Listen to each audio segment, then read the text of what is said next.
What's going on, guys? It's Bromley. We're at Empire Barbell, and today we're going to go over some tips for you novice strength athletes out there. So rule number one, and that is to follow the KISS method. No, this is not Knights in Satan's service. This is keep it simple, stupid.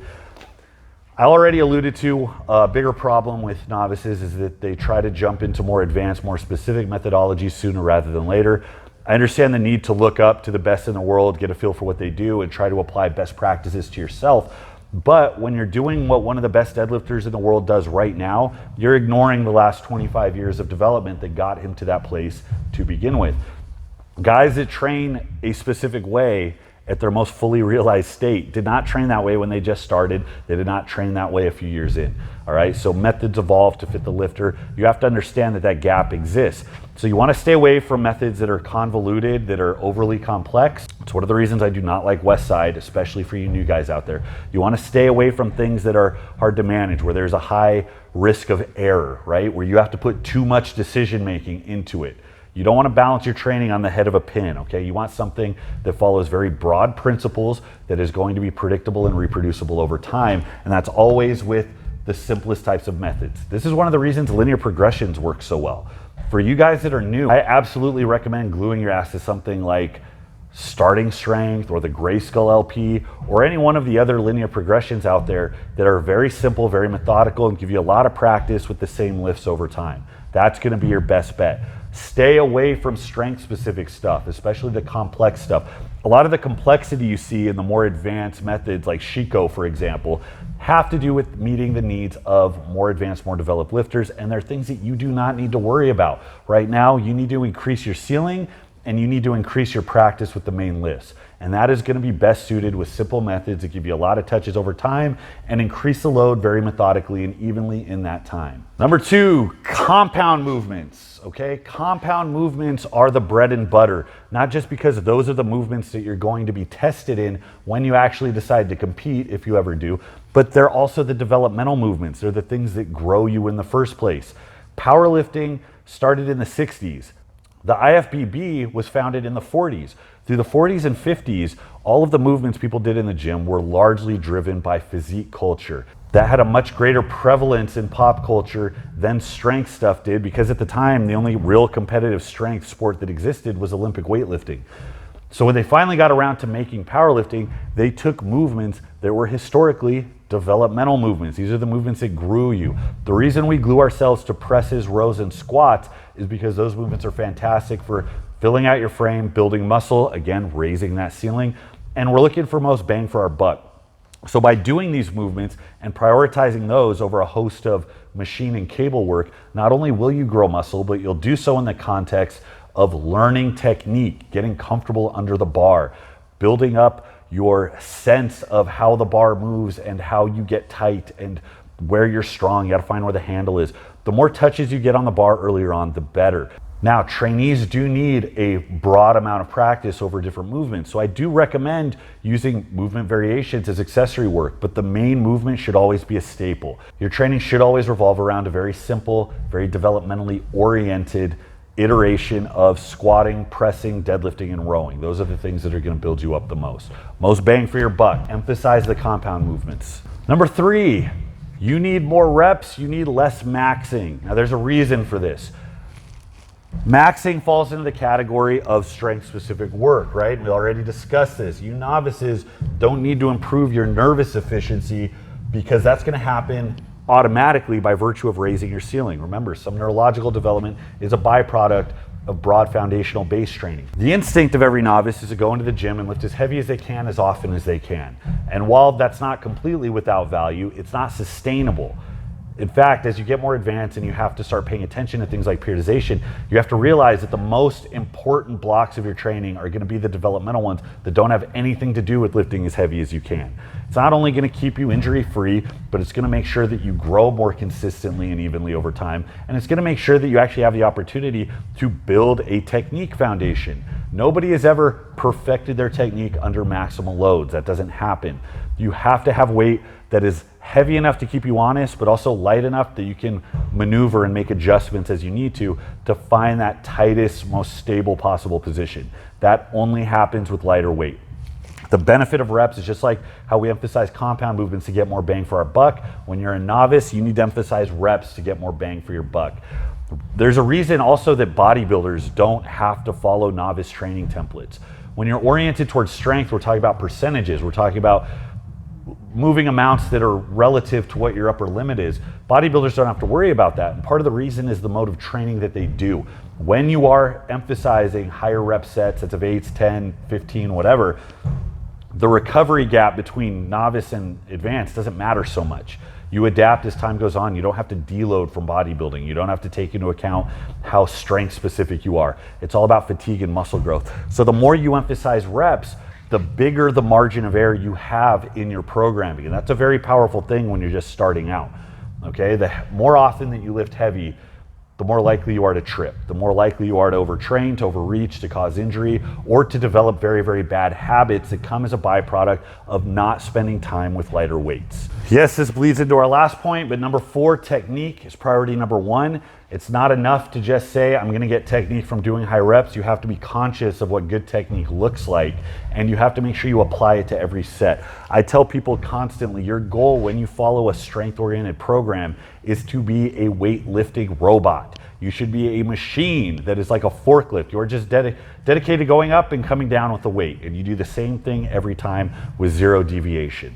All right, so if you have a habit where, let's say, as the weight gets heavier, you instinctively make changes to your setup, that's no good. There's no reason that you should make changes to your setup. In fact, your technique and the practice you put towards it should be such that you can only be successful with the highest amount of weight possible if you follow that technique all the way through. So if you cut depth when you squat, if you jerk the bar off the ground when the deadlifts get heavy, if you change because the weight feels heavy and you panic, that means you have not built a technical foundation, which goes back to doing more work with higher reps.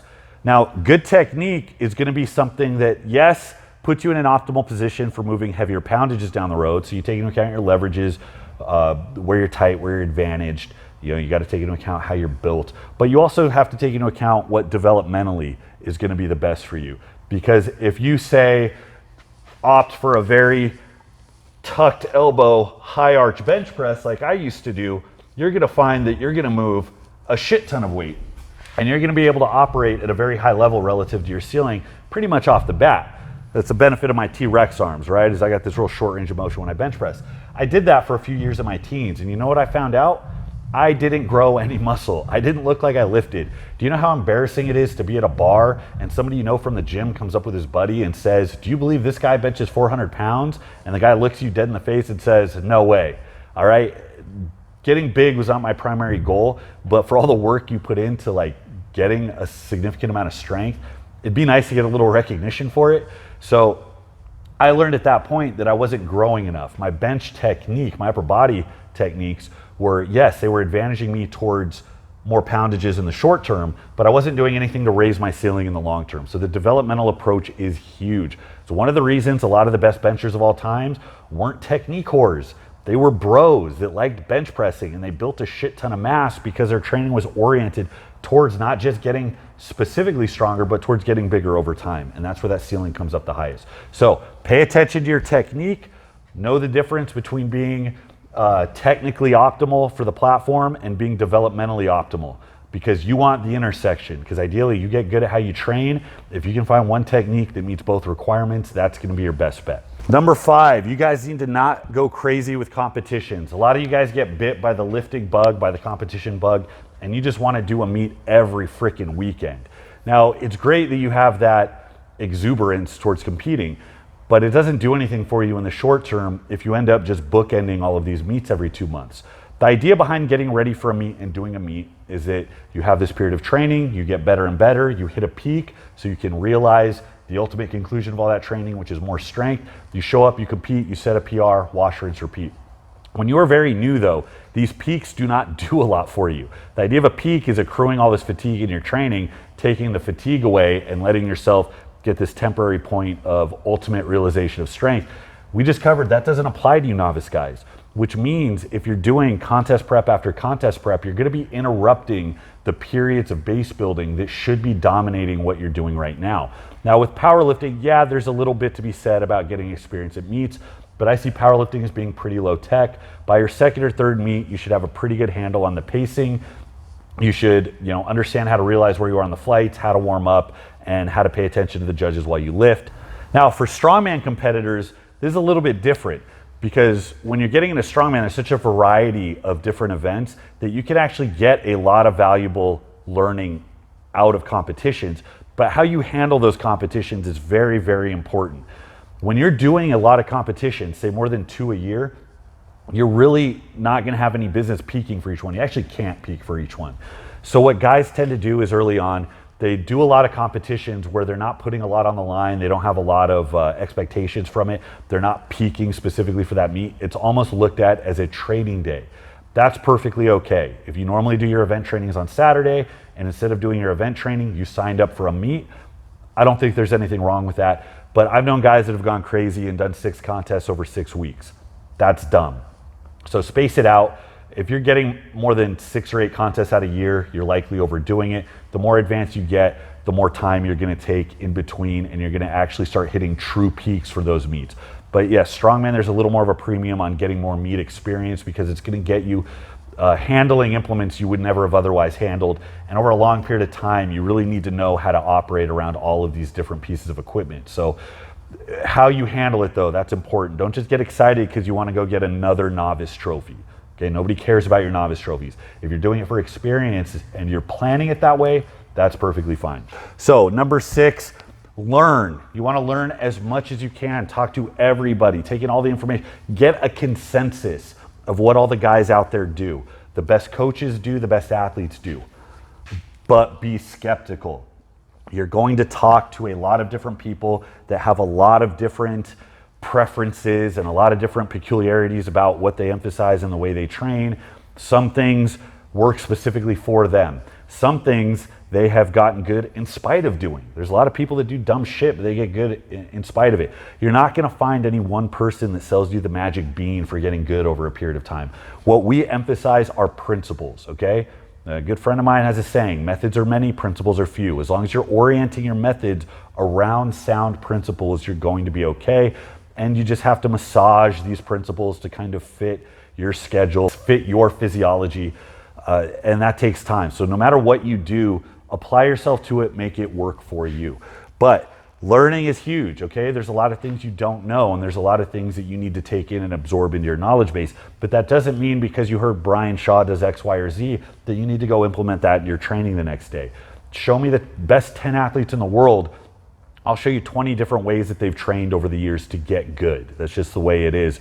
There's a lot of variation. There's a lot of discovery that goes on. So keep it simple. Emphasize the simple principles, okay? Don't go crazy trying to apply every little thing you learn. Skepticism goes a long way. You should be concerned with the consensus, with the patterns you see that more people tend to apply that don't. And if somebody does have a unique application, ask yourself why that works for them. Is that something they have to do? Is that something that they would not have been good if they did not do? Is that something that solves a specific problem they have that other people don't? You really need a good discerning mind. You need a lot of critical thinking to be able to make these decisions. So that's why it's best for you early on, if you don't get overwhelmed with all the minutia of different training methodologies, and you just apply yourself to getting good at a few simple things. And that's where the simple, like linear progression type methods come in. So that's all I have for you for today, guys. Thank you for watching. Hopefully you guys had some good takeaways. As we go on, I'm going to start to discuss a little bit more about how to alter your training as you get more advanced, and what markers to look for to know that now it's time to switch gears and be a little more methodical about the way we do things. So if you haven't already, go ahead and comment in the comment box, or better yet, go ahead and sign up for the forum. The paywall's down. It's free. We got over 500 members now. The world's on lockdown. You got nothing better to do. Go ahead and check it out, EmpireBarbellForum.com. Okay, link is in the description. Until next time, this is Bromley at Empire Barbell. I'll see you.